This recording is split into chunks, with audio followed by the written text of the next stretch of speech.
ಪ್ರೀತಿಯುಳ್ಳ ದೇವಜನರೇ, ನಿಮ್ಮೆಲ್ಲರಿಗೂ ಯೇಸು ಕ್ರಿಸ್ತನ ಶ್ರೇಷ್ಠವಾದ ನಾಮದಲ್ಲಿ ವಂದನೆಗಳು. ಶಾಲೋಮ್, ನಿಮಗೆ ಸಮಾಧಾನವಾಗಲಿ. ಈ ದಿನ ದೇವರ ವಾಕ್ಯದ ಧ್ಯಾನಕ್ಕಾಗಿರುವಂಥ ವಿಷಯ, ನಿನ್ನೊಳಗೆ ನೀತಿ ಸೂರ್ಯನು ಉದಯಿಸುವನು.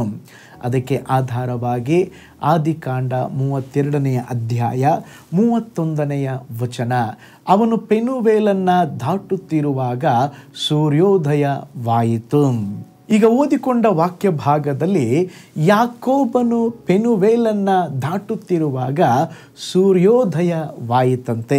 ನೋಡ್ರಿ, ಯಾಕೋಬನು ತನ್ನ ಜೀವಿತದಲ್ಲಿ ಸಾವಿರಾರು ಸೂರ್ಯೋದಯಗಳನ್ನು ಕಂಡಿರಬಹುದು. ಆದರೆ ಈಗ ಓದಿಕೊಂಡಂಥ ವಾಕ್ಯ ಭಾಗದ ಆ ಸೂರ್ಯೋದಯವು ವಿಶೇಷವಾದದ್ದು. ಯಾಕೆ ಗೊತ್ತಾ? ಯಾಕೋಬನು ನದಿಯ ದಡದಲ್ಲಿ ಒಂದು ರಾತ್ರಿ ತಾನು ಏಕಾಂಗಿಯಾಗಿ ಕರ್ತನೊಂದಿಗೆ ಇರಲು ತೀರ್ಮಾನಿಸಿದನು.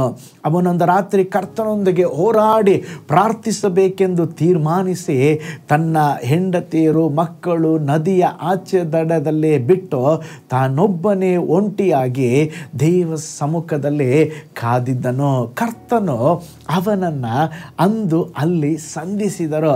ಆ ಸಂಧಿಸುವಿಕೆ ಅವನ ಬಾಳಿನಲ್ಲಿ ಒಂದು ದೊಡ್ಡ ಬೆಳಕನ್ನು ಬೀರಿತು.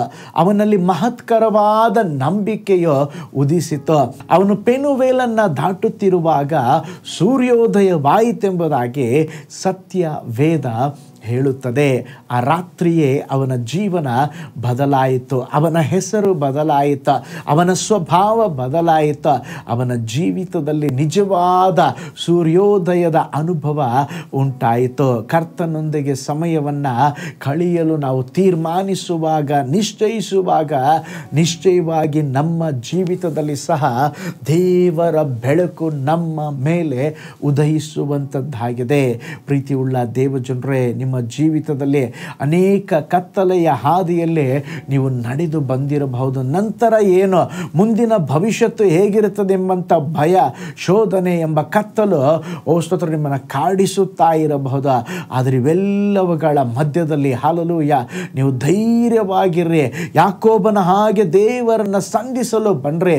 ಇಕ್ಕಟ್ಟಿನ ಪರಿಸ್ಥಿತಿಯಲ್ಲಿ ಯಾಕೋಬನು ಹೋರಾಟ ಮಾಡಿ ಪ್ರಾರ್ಥಿಸಿ ಅವನ ಜೀವಿತದಲ್ಲಿ ಆಶೀರ್ವಾದವನ್ನು ಪಡೆದ ಇವತ್ತು ಸಹ ನಾವು ದೇವರನ್ನ ಸಂಧಿಸುವುದಕ್ಕೆ ದೇವರ ಬಳಿಯಲ್ಲಿ ನಾವು ಬರೋಣ. ನಿದ್ರೆ ಕೆಟ್ಟರೂ ಪರವಾಗಿಲ್ಲ, ಕರ್ತನಲ್ಲಿ ತೀವ್ರವಾಗಿ ಪ್ರಾರ್ಥಿಸರೆ ಕರ್ತನು ನಿಶ್ಚಯವಾಗಿ ಎಲ್ಲ ಪರಿಸ್ಥಿತಿಗಳನ್ನು ಮಾರ್ಪಡಿಸಿ ನಿನ್ನೊಳಗೆ ಸೂರ್ಯನು ಉದಯಿಸುವಂತೆ ಮಾಡುವನು. ಕರ್ತನು ವಾಗ್ದಾನ ಮಾಡಿದ್ದಾರೆ. ಮಲಾಕಿ ಬರೆದ ಪ್ರವಾದನೆ ಗ್ರಂಥ 4ನೇ ಅಧ್ಯಾಯ 2ನೇ ವಾಕ್ಯ, ನನ್ನ ನಾಮದಲ್ಲಿ ಭಯಭಕ್ತ ಇಟ್ಟಿರುವ ನಿಮಗೂ ದೇವರ ಧರ್ಮವೆಂಬ ಸೂರ್ಯನು ಸ್ವಸ್ಥತೆಯನ್ನು ಉಂಟು ಮಾಡುವ ಕಿರಣಗಳುಳ್ಳವನಾಗಿ ಮೂಡುವನು ಎಂಬುದಾಗಿ ವಚನ ಹೇಳ್ತದೆ. ಕರ್ತನ ಬೆಳಕು ನಮ್ಮ ಮೇಲೆ ಪ್ರಕಾಶಿಸಬೇಕಾದರೆ ಮೊದಲು ನಿನ್ನೊಳಗಿರುವ ಆ ಪಾಪವೆಂಬ ಕತ್ತಲು ನೀಗಿಸಲ್ಪಡಬೇಕು. ಆದಿಯಲ್ಲಿ ಬೆಳಕಾಗಿರುವ ದೇವರಿಂದ ಬೆಳಕಿನ ಛಾಯೆಯಾಗಿ ರೂಪಿಸಲ್ಪಟ್ಟಂಥ ಮನುಷ್ಯನು ಪಾಪ ಮಾಡಿ ಸೈತಾನನ ರೂಪವಾದ ಕತ್ತಲೆಯನ್ನು ಸ್ವಾಸ್ಥ್ಯ ಮಾಡಿಕೊಂಡನು. ಆದುದರಿಂದಲೇ ಅವನ ಆರೋಗ್ಯವನ್ನು, ಸೌಖ್ಯವನ್ನು ಕಳ್ಕೊಂಡು ಪಾಪದ ಸ್ವರೂಪವಾಗಿ ಕತ್ತಲೆಯೊಳಗೆ ದಾಟಿ ಹೋಗಬೇಕಾಯಿತು.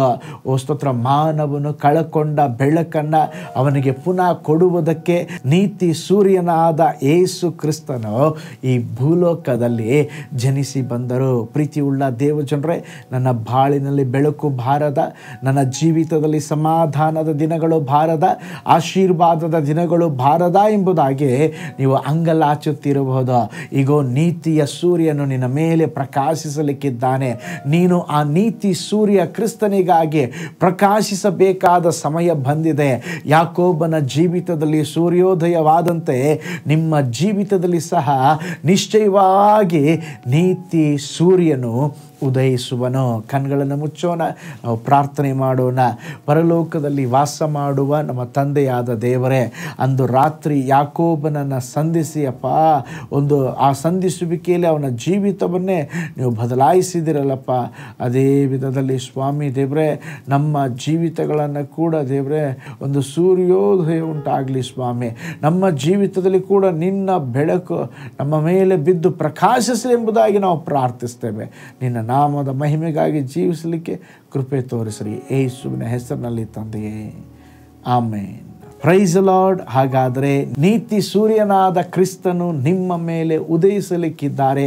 ಹೇಗೆ ಪೆನುವೇಲಿನಲ್ಲಿ ಯಾಕೋಬನ ಜೀವಿತ ಬದಲಾಯಿತೋ, ಹೇಗೆ ಅವನ ಜೀವನದಲ್ಲಿ ಒಂದು ಹೊಸ ಆರಂಭ ಉಂಟಾಯಿತೋ, ನಿಮ್ಮ ಜೀವಿತದಲ್ಲಿ ಕೂಡ ಕರ್ತನು ಒಂದು ಹೊಸ ಆರಂಭವನ್ನು ಕೊಡಲಿಕ್ಕಿದ್ದಾರೆ. ಕರ್ತನು ನಿಮ್ಮನ್ನು, ನಿಮ್ಮ ಕುಟುಂಬವನ್ನು ಬ್ಲೆಸ್ ಮಾಡಲಿ. ನಾಳೆ ಮತ್ತೊಂದು ದೈನಂದಿನ ಜ್ಞಾನದಲ್ಲಿ ನಾನು ನಿಮ್ಮನ್ನು ಸಂಧಿಸ್ತೇನೆ. ನಾನು ನಿಮ್ಮ ಪ್ರೀತಿಯ ಸೇವಕ ಪಾಸ್ಟರ್ ಪೌಲ್ ಜುವಾಯ್. God bless you all.